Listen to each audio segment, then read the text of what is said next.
जय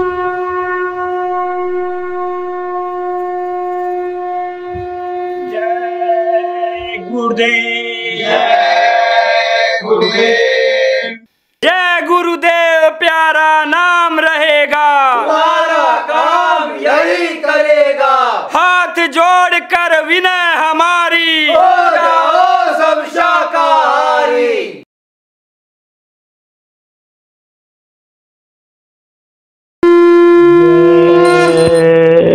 गुरुदेव।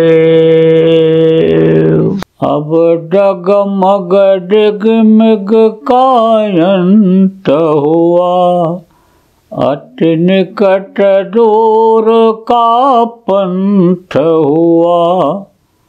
आँखें खोला देखा कगार, सरकार तुम्हारे हाथों में, गुरुदेव तुम्हारे हाथों में, भगवान तुम्हारे हाथों में।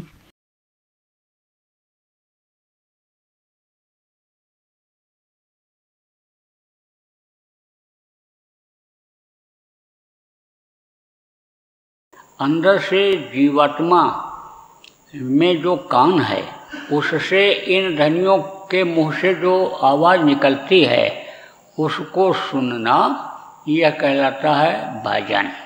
और मांगने वाले से कुछ मांगा जाता है? दिन रात तो मांगते रहते हो।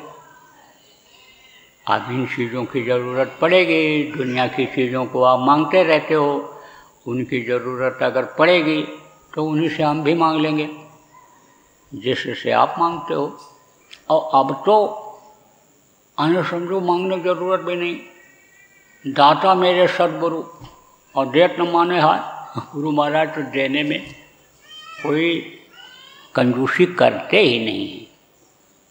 और आप ये समझो कि जब मैं उनका दास हो गया, उनका सेवक हो गया, तो सेवक सुख ने मान भिखारी, और वैष्णव धन ने सुख गज व्यभिचारी। सेवक को कई सुख होता है, तो जाहि विधि रखे गुरु वही विधि रहिए। लेकिन अब आप ये सोचोगे भाई रोटी नहीं मिलेगी, तन ढकने के लिए कपड़ा नहीं मिलेगा, मकान नहीं मिलेगा, हमारी इज्जत प्रतिष्ठा में कमी आ जाएगी। ये त्याग करने के लिए बता रहे हैं, ये शरीर को भजन में बैठाने के लिए, ध्यान में बैठाने के लिए ये कह रहे हैं। तो आप बहुत से लोग खिन्न हो जाओगे। तो आपको मैं ये बता दूं कि गुरु की दया का अनुभव हमको पूरा है। आप ये समझो कल जिस चीज़ की ज़रूरत है वो चीज़ मेरे लिए आज हाजिर हो जाती है। कभी कभी तो एक एक चीज़ जिसकी ज़रूरत है कई चीज़ें आ जाती हैं।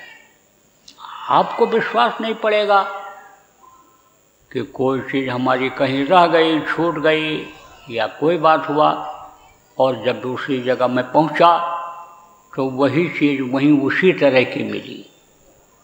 और उन्होंने कहा ये ले जाओ। हमने कहा क्या करेंगे, हमारे पास है।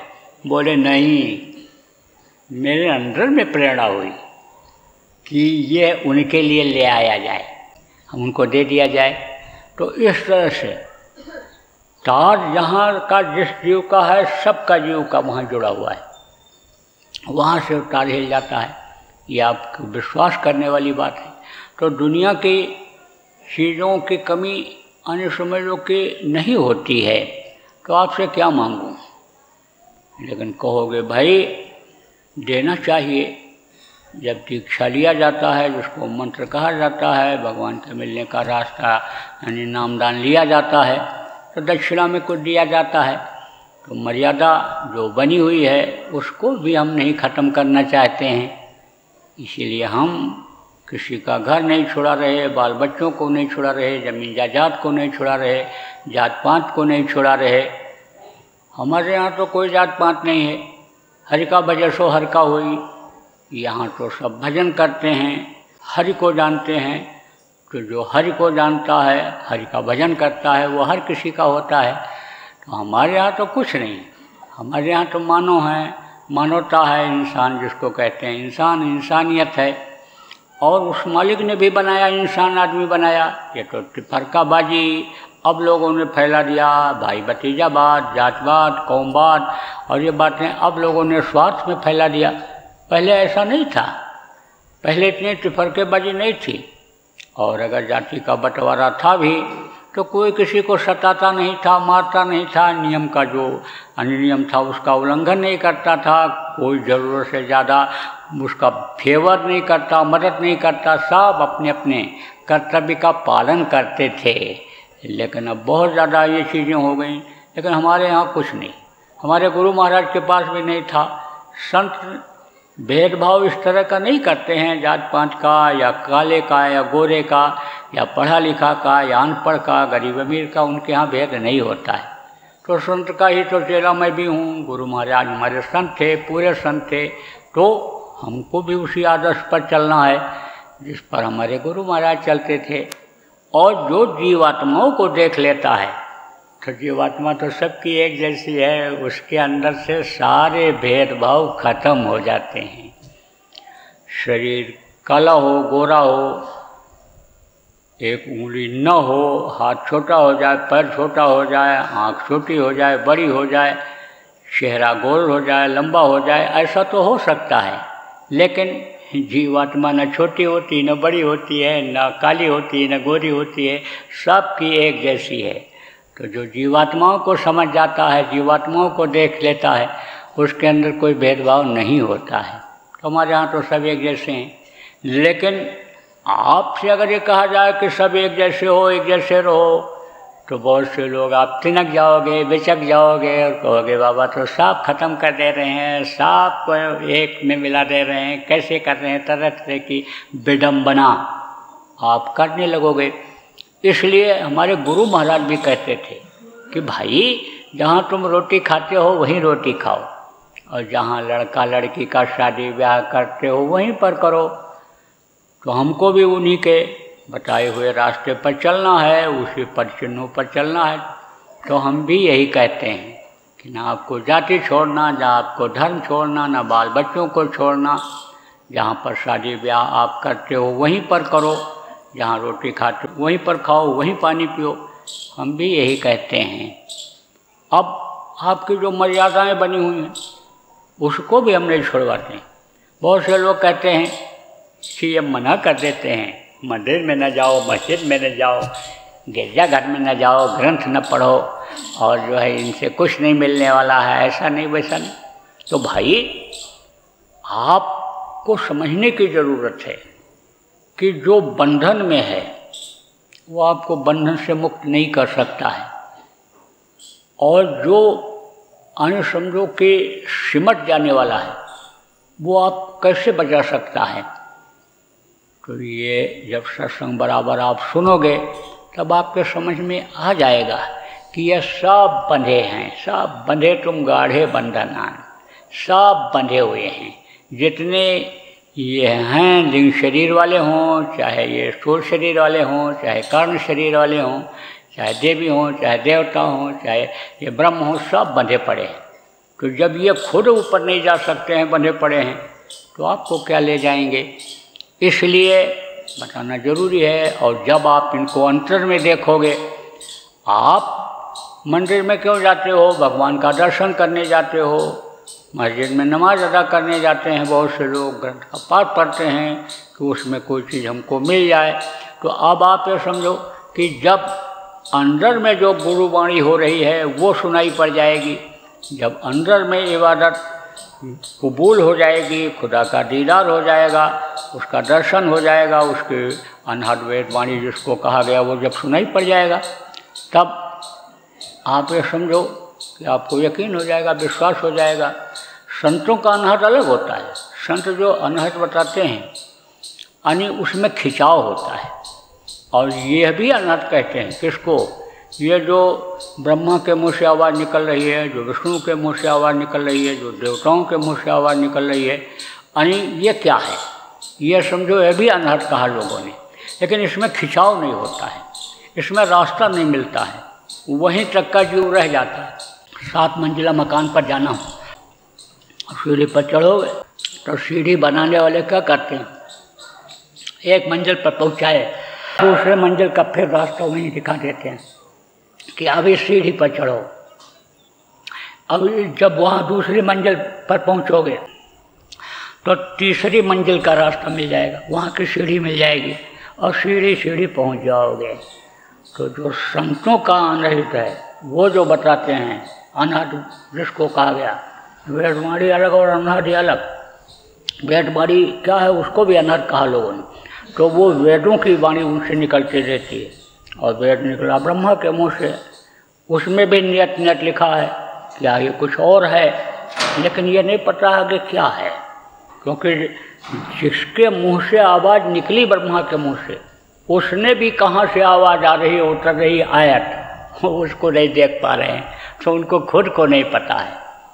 तो अब आप ये समझो, ये जो आवाज़ है ये आपको खींच के ले जाएगी, ये अनहद अलग है। तो आप ये समझो कि आपसे तो हमको कुछ मांगना नहीं है, लेकिन आपका जो ये मर्यादा है कि भाई कुछ दक्षिणा में देना चाहिए तो दे दो। तो देना क्या है, आप अपनी बुराइयों को ही छोड़ जाओ।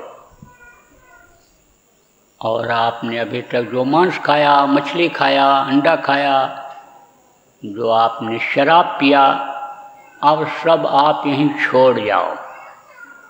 अब ये काम मत करना।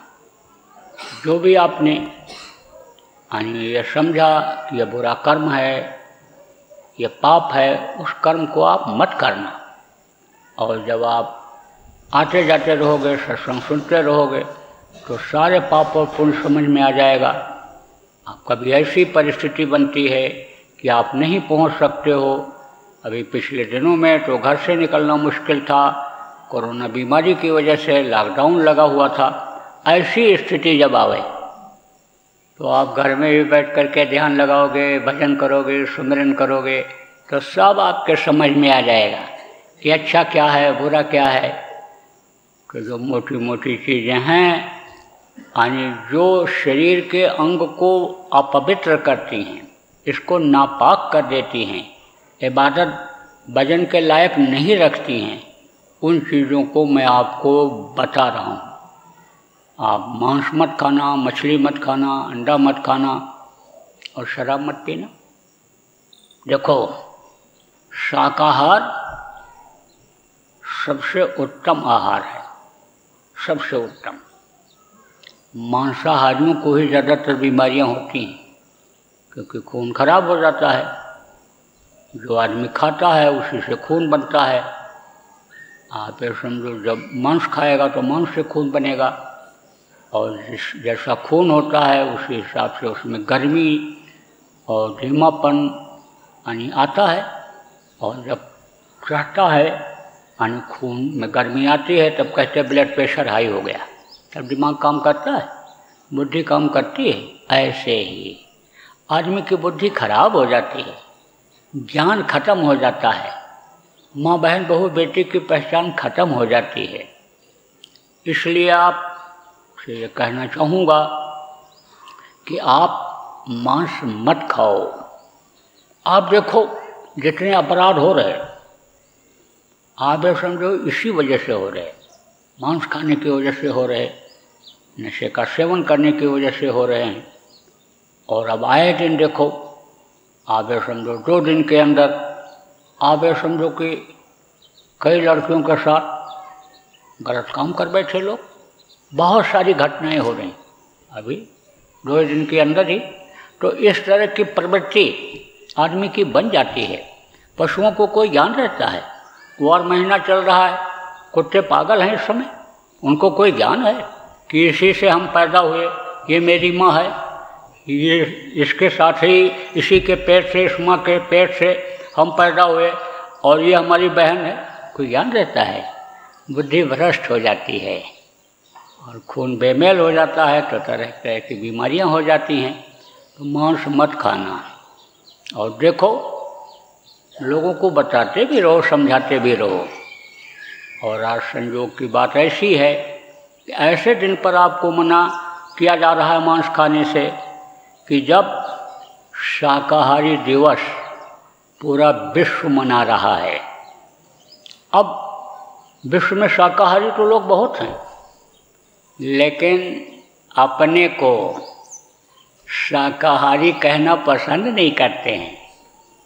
जितने भी शाकाहारी हैं अपनी जगह पर अगर ये कहने लग जाएं, मैं गर्व के साथ कहता हूँ कि शाकाहारी हूँ, तो बहुत से लोग उनके प्रभाव में आकर के और उनके पद और पोस्ट को देख करके शाकाहारी हो जाएंगे। बहुत सारे अधिकारी हैं, बहुत सारे नेता हैं, बहुत से लोग ऐसे हैं, वैज्ञानिक हैं पूरे विश्व में कि जो शाकाहारी हैं, लेकिन शाकाहारी का प्रचार नहीं करते हैं। हम आज विश्व शाकाहारी दिवस के अवसर पर ये अपील करेंगे कि जितने भी शाकाहारी देश विदेश में हो, आप सब लोग इसका प्रचार करो। आप समझो ये संकल्प आज के दिन बनाते हो कि हम पूरे साल तक शाकाहारी रहेंगे। अरे हम तो कहते हैं आप आजीवन शाकाहारी रहो, और ये प्रचार करो इस बात का कि आजीवन शाकाहारी लोग बन जाएं। अगर नहीं बनेंगे तो आज समझो कि ये अधिमास की पूर्णिमा के दिन आपको बता देता हूँ कि इतने रोग फैलेंगे, इतनी बीमारियाँ फैलेंगी कि कंट्रोल से बाहर हो जाएगा। ये कोरोना इस समय जो फैला हुआ है यह कुछ नहीं है। ऐसी बीमारियां नई नई आएंगी कि लोग तबाह हो जाएंगे, अल्लाह तौबा मच जाएगा, 1 मिनट में भगवान याद आ जाएगा। जिसको बिल्कुल भूल चुके हैं खुदा की याद आ जाएगी, वो समय आ जाएगा। तो हमारा कर्तव्य है, हमारा फर्ज है आपको समझाना, आपको बताना, क्योंकि हमारी वेशभूषा ऐसी है, हमारा गुरु महाराज के दया से इस तरह का आने समय जो काम ऐसा है, गुरु महाराज का ऐसा आदेश है कि हमको तो बताना ही बताना है। तो आप सब लोग जितने भी विश्व के लोग हो शाकाहारी, आप इस बात का प्रचार करो। आप अगर इतवार को छुट्टी रहती है और मोहल्ले में चले जाओ, गांव में चले जाओ और ये टारगेट, ये निशाना बनाओ कि हम आज दिन भर में 10 आदमी को ही 10 आदमी को शाकाहारी बना के आएंगे।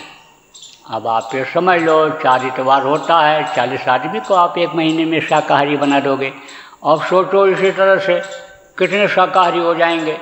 आप अगर ये सोचो कि भाई हम कैसे कर पाएंगे, कहते कहते हो गए जैसे आप बहुत से लोग मांसाहारी थे और सुनते सुनते कहते कहते शाकाहारी हो गए, ऐसे बहुत से लोग हो जाएंगे। तो बराबर प्रचार प्रेमियों शाकाहार का होना चाहिए।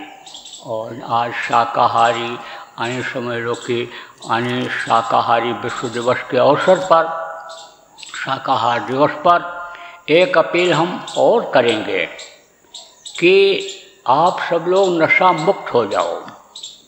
आप लोग ऐसे नशे का सेवन मत करो, दुनिया के लोग ऐसे नशे का सेवन मत करें कि जिससे बुद्धि भ्रष्ट हो जाती है, आदमी होश में नहीं रह जाता है, माँ बहन तो बेटी की पहचान खत्म हो जाती है।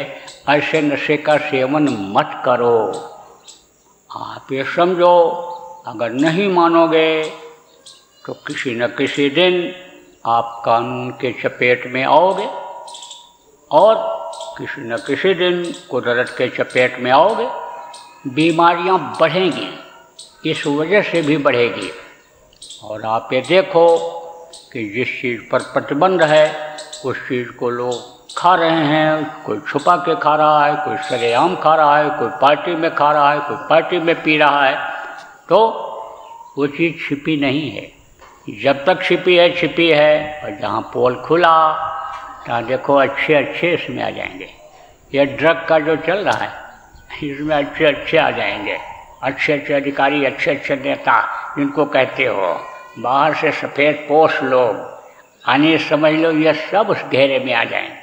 तो बाहर से तो आपकी बेइज्जती हो ही जाएगी, बाहर से तो आप कानून के दायरे में आ जाओगे, लेकिन कुदरत ने अगर ही नज़र आपके ऊपर कर दिया तो फिर तो आपका उठना बैठना मुश्किल हो जाएगा। इसलिए आज के दिन मैं ये प्रार्थना करूँगा कि आप आज संकल्प बना लो कि आज से हम नशा मुक्त हो जाएंगे, ऐसे नशे का सेवन नहीं करेंगे कि जिससे हम होश में न रह जाएं, इसका संकल्प करो। और जो भी आप नशा मुक्त लोग हो पूरे विश्व में, आप प्रचार करो, इसकी बुराइयों को बताओ। जितने भी डॉक्टर हो, जितने भी वैज्ञानिक हो, इसकी बुराइयों को बताओ और इनको छुड़ाओ। जान बचाना बहुत बड़ा धर्म का काम होता है, इससे लोगों की जान बच जाएगी। देखो शराबी क्या करता है, शराबी ऐसे समझो रोड पर लेट जाता है, न दिखाई पड़े, चमक लग जाए दूसरी गाड़ी का, हाँ तो ट्रक निकल जाएगा, उस पर से कुचल देगा। आप ऐसे समझो कुत्ते की मौत मरेगा। आप ऐसे समझो होश में नहीं रहता है, गड्ढे में गिर जाता है, नाली में गिर जाता है। यहाँ तक कि हाँ जी समझो कोई जिसको जानकारी नहीं, पशु पक्षी भी शरीर के ऊपर, मुँह के ऊपर यानी टट्टी करने, पेशाब करने, कुछ पता है क्या हो। तो भाई यानी ऐसा मदहोशी का काम न करो, इनको बताओ, इनको समझाओ, इनको इंसान बनाओ। हैवानियत में जो ये आ जाते हैं, शराब पी करके अपराध कर डालते हैं, हैवानियत का काम कर बैठते हैं, इनको सुधारो। यह बड़ा धर्म है, यह बड़ा आपका मानव शरीर पाने का कर्तव्य है। तो देखो प्रेमियों, आप जो नामदान ले चुके हो, आप तो कभी गलती करना मत। गलती करोगे तो आपको सब सजा मिलेगी। और आज जो नामदान ले रहे हो, आप भी यानी गलती अब मत करना। और आपसे जान में या अनजान में जो गलती हो गई इन बुरे कर्मों को करने की, तो उस मालिक से आप माफ़ी मांग लो, उससे दया मांग लो। तो दयालु है, दीनबंधु दीनानाथ उसका नाम पड़ा। आप करता ही करता है। आप समझो कि बच्चे से बाप नाराज़ हो जाता है तो उसको थप्पड़ मार देता है, उसको गुस्सा दिखा देता है, घर से निकाल देता है, लेकिन जान नहीं लेता, उसको तो भी सुधारने की कोशिश करता है। लड़का अगर जेल में चला जाए तो भी छुड़ा करके ला करके और सुधारने की कोशिश करता है कि अब सुधर जाए, तो दया हो जाती है। ऐसे वो तो दीन बंधु दीनानाथ, गरीब परवर, सबका सिरजनहार, सबका पिता वो हैं। तो माफ़ी का भी विधान उन्होंने ये बनाया है कि जो गलती करे उसको माफ़ी भी दिया जाए। देखो प्रेमियों, आज विश्व वृद्ध दिवस है। वृद्ध किसको कहते हैं? बुढ़े को, जिसका हाथ पैर ढीला हो जाता है, इंद्रियां शिथिल हो जाती हैं, शरीर को ऊपर झुर्रियाँ पड़ जाती हैं, काम करने की क्षमता शरीर की कम हो जाती है, उसको वृद्ध कहते हैं। सबको एक दिन वृद्ध होना पड़ता है, बुढ़ापा आती ही आती है। अकाल मृत्यु में चले गए उनकी बात तो छोड़ो, लेकिन जो उम्र पूरी करके जाने वाले लोग होते हैं उनकी सबकी बुढ़ापा आती है। तो आप जो नौजवान हो, माता पिता को घर से बाहर निकाल दे रहे हो, कह रहे हो या अनपढ़ हैं, ये घर में रहने लायक नहीं हैं, ये हमारी सोसाइटी में आने बैठने के लायक नहीं हैं, तो आप ऐसा मत करो। ऐसा अगर आप करते हो कि सेवा नहीं करते हो, बुढ़ों की कदर नहीं करते हो, वृद्धों की कदर नहीं करते हो, तो ये बहुत बड़ी भूल कर रहे हो। जो बहुएँ ये सोचती हैं कि ये ऊंचा सुनती हैं, ये बोल नहीं पाती हैं, इनकी आवाज़ समझ में नहीं आती है, ज़बान तुतलाती है, या अनपढ़ हैं और मैं पढ़ी लिखी हूँ, डिग्री डिप्लोमा वाली हूँ, तो इनकी कदर न करूँ, सेवा न करूँ, तो ये आपकी बड़ी भूल है। देखो, अगर इस धरती पर रहना है, देश समाज में रहना है, विश्व में रहना है, तो आपको अनुभव लेना पड़ेगा। तौर तरीका जब बिगड़ गया, खान पान जब बिगड़ गया, तो देखो कितनी अशांति लोगों के अंदर पैदा हो गई। किसी के ज़िंदगी का कोई ठिकाना नहीं रह गया, घर से निकले कोई गारंटी नहीं रह गई कि 2 घंटे के बाद ठीक ठाक वापस ही आ जाएंगे। तो जो भी बच्चियां हो, आप चाहे लड़की हो चाहे बहू के रूप में हो, आप लोग बुजुर्गों की कदर करो, बच्चों माता पिता का ध्यान रखो, रोटी खिलाने में, पानी पिलाने में, उनके साधन सुविधा जो उनको ज़रूरत है उसका ध्यान रखो। जो आप बहुएँ हो, आप सास की सेवा करो। समझ लो कि एक माँ को छोड़ करके आए, ये भी हमारी माँ हैं और इनको हम खुश कर लेंगे तो इनके दुआ आशीर्वाद से आगे यानी हम बढ़ जाएंगे। उनको सेवा के द्वारा पसंद कर लो, खुश कर लो। आप ये समझो, मत सोचो कि ये अनपढ़ हैं, कुछ नहीं जानती हैं। उनको जीवन का बहुत अनुभव है। आप देखो कितनी पढ़ी लिखी लड़की हो, कोई MBBS MS किए हुए हो, डॉक्टरी पढ़ी हो, दूसरे के पेट से बच्चे को ऑपरेशन करके बाहर तो निकाल देगी, लेकिन जब उसका बच्चा पैदा होने का समय आएगा तो अपना करके बाहर नहीं निकाल सकती है। लेकिन अनपढ़ सास अगर है, परिस्थिति ऐसी है, कोई दवा दुआ नहीं है, कोई साधन नहीं है, तो अनपढ़ सास आराम से बच्चा पैदा करा देती है। इसलिए जो गृहस्थी का अनुभव इनको होता है, वृद्धजनों को होता है, बुजुर्गों को होता है, वो आपको जो जवान लोग अपने रूप पर, रंग पर, विद्या पर अहंकार है, आपको नहीं है। इसलिए इनकी इज्जत करो। आप ये समझो, एक दृष्टांत छोटा सा याद आ गया, सुना देते हैं। आप बैठे हो, थोड़ा हंस भी लोगे। देखो अब इस समय तो ऐसा शादी ब्याह होने लग गया कि बस देखे एक दूसरे को चटमंगनी पट ब्याह कर लेते हैं। चाहे शादी के 10 दिन के बाद ही तलाक का मुकदमा चालू हो जाए, दहेज का मुकदमा चालू हो जाए, लेकिन इसकी परवाह लोग नहीं करते हैं। दिन में किया, रात को किया, सुबह छोड़ दिया, शाम को छोड़ दिया, ऐसा पहले नहीं था। पहले देवताओं को साक्षी दिला करके, हाथ पकड़ करके जब लड़की को लाते थे तो पूरी ज़िंदगी साथ निभाते थे। तो पहले के समय में अनुभव के आधार पर, खानदान के आधार पर बुजुर्ग लोग शादी ब्याह तय करते थे। तो लड़के बैठे हुए थे, बुजुर्ग घर में नहीं थे और शादी देखने के लिए लड़के का आए हुए थे लड़की पक्ष के लोग। तो दौड़ दौड़ करके वही सब बात करने लग जाएं घर के लड़के, और बुजुर्ग को मौका ही न दें, कोई ध्यान नहीं दिए। तो घर अच्छा था, लड़के अच्छे थे और ज़मीन जायदाद थी। तो जो कन्या पक्ष के लोग थे, लड़की पक्ष के जो लोग थे, बोले भाई शादी तो करने लायक है, लेकिन लड़कों को सबक सिखा करके। तो शादी तय कर लिया, लड़कों से ही सब तय करवा लिया। और बुजुर्ग की जो थे, वृद्ध थे, उनकी स्वीकृति ली, आदेश ले लिया, हाँ ठीक है।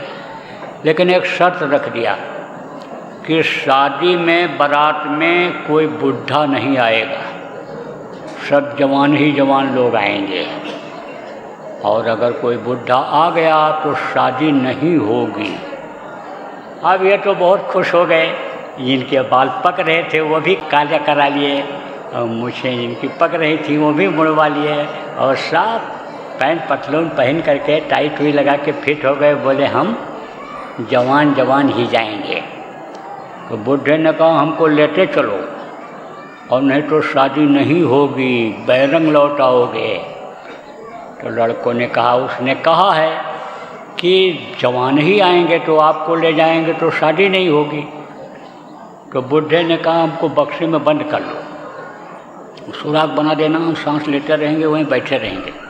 तो यहाँ से तो हम चले चलेंगे सवारी से, और वहाँ बक्से में बंद करके बगीचे में जहाँ भी बारात ठहरेगी वहीं हमको रख देना, और शादी होने में जब कोई बात फंसेगी तब तुम हमसे सलाह ले लेना। तो लड़के इस बात पर तैयार हो गए। बार बार जब वो कहने लग गया लौट आओगे, लौट आओगे, हमको नहीं ले चलोगे, शादी होगी नहीं, तो जिसकी होनी थी वो तो उतावला हो रहा था, कह रहा था लेते चलो काका को, पिताजी को लेते चलो, काका को लेते चलो। अब सर्वसम्मत से प्रस्ताव पास हो गया कि बक्सम बंद करके और इनको बगीचे में बैठा देंगे। तो ले गए, बक्सम बंद करके बैठा दिया। अब जब शादी तय करके लड़की वाला गया तो एक कद्दू होता ना, कद्दू, तो एक खरीदा घड़ा, पतले मुँह का घड़ा होता है पानी पीने वाला, और छोटा सा जब उसका फल था कद्दू का, उसी के अंदर डाल दिया। अब वो कुछ दिन में अंदर अंदर घड़े के अंदर यानी समझो कि वो फल बड़ा हो गया कद्दू का, तो कद्दू बड़ा होता ही है, काफ़ी बड़ा हो गया। और एक नहीं कई उसने इस तरह के वहाँ लगवा दिए, बनवा दिए। और जब ये बारात पहुँची और पानी पट्टा आने को समय हुआ, तब वो बोला, देखो भाई हमारे यहाँ का रिवाज है, इस घड़े के अंदर जो चीज़ है इसको जब आप लोग खा लोगे और तब पानी पट्टा पिलाएंगे, शादी होगी। तो एक एक घड़ा बारात के एक एक आदमी को पकड़ा दिया और कहा कि इसको आप खाओ, और खा लोगे तो पानी पट्टा मिलेगा, तभी शादी होगी। अब ये परेशान, इतना इतना बड़ा कद्दू अब एक एक आदमी कैसे खाए। उसने कहा कि तुमको कुछ नहीं मिलेगा, पकाने के लिए कोई साधन नहीं, लेकिन इसको तुमको खाना पड़ेगा। अब ये परेशान, तब बोले अब काका को याद करो। दूल्हा भी बोला भाई अब चलो पिताजी के पास। गए, बोले अब बताओ क्या करें। बुढ़ा तो देख रहा था धीरे धीरे, तब कहा अरे तुम लोग वहीं मिट्टी का ढेला ले आओ खेत में से, ऐसे रख दो और पत्ती इकट्ठा कर लो पेड़ की, और बीड़ी पीने वाले से माचिस मांग लो इन्हीं में से, और उसको जला के एक घड़ा पकाओ, और जब पक जाए तो उसी में से एक एक मुट्ठी निकाल करके सबको खिला दो, और फिर दूसरा घड़ा गर्म करो, उसको पकाओ, तब तक एक एक मुट्ठी हजम हो जाएगा, और फिर दूसरा तीसरा चौथा पाँचवां। तो अभी तुरंत शादी नहीं हो पाएगी, तो सुबह तक तो हो ही जाएगी। बैरंग नहीं लौटोगे, तुम ये शुरू करो। अब उन्होंने शुरू कर दिया, पकाना शुरू कर दिया, घड़ा रख दिया। उधर से लोग देख रहे थे क्या कर रहे हैं ये लोग, कैसे खा रहे हैं, क्या कर रहे हैं। तो जब इस तरह से शुरू किया, खिलाना शुरू किया, दूसरा घड़ा जब रखा, तब बुजुर्गों ने कहा है तो बुढ़ा जरूर कोई। बुढ़ों ने कहा कि बुढ़ा कोई ज़रूर है, इनकी अकल ऐसे नहीं काम करेगी। तो गांव के लोग आए, घर के लोग आए और लड़कों से कहे बताओ बुढ़ा कहाँ है। उन्होंने कहा आपने कहा था कि सब जवान लोग ही आएंगे शादी में, बुढ़े को लाना ही नहीं, तो हम बुढ़े को तो लाए नहीं। बोले सही सही बताओ। जब सही सही बताओगे बुढ़ा यहाँ है और बुढ़े ने अकल दिया है, तभी शादी होगी, नहीं तो बैरंग लौट जाओगे। अब ये क्या करें, गए बक्सा खोले, उसमें से वो निकले। तो अकल और अनुभव ये बड़ी चीज़ होती है। पढ़ाई लिखाई रंग रूप और ये सब बड़ी चीज़ नहीं होती है, तो अनुभव बड़ी चीज़ होती है। बुजुर्गों को बड़ा अनुभव होता है। इसलिए आज वृद्ध दिवस के अवसर पर जितने भी आप नौजवान हो, सब लोग वृद्धों की, बुजुर्गों की, माता पिता की अन्य सेवा का संकल्प बनाओ और इनकी सेवा करो, इनकी मदद करो, क्योंकि आपको भी एक दिन बुढ़ा होना ही होना है।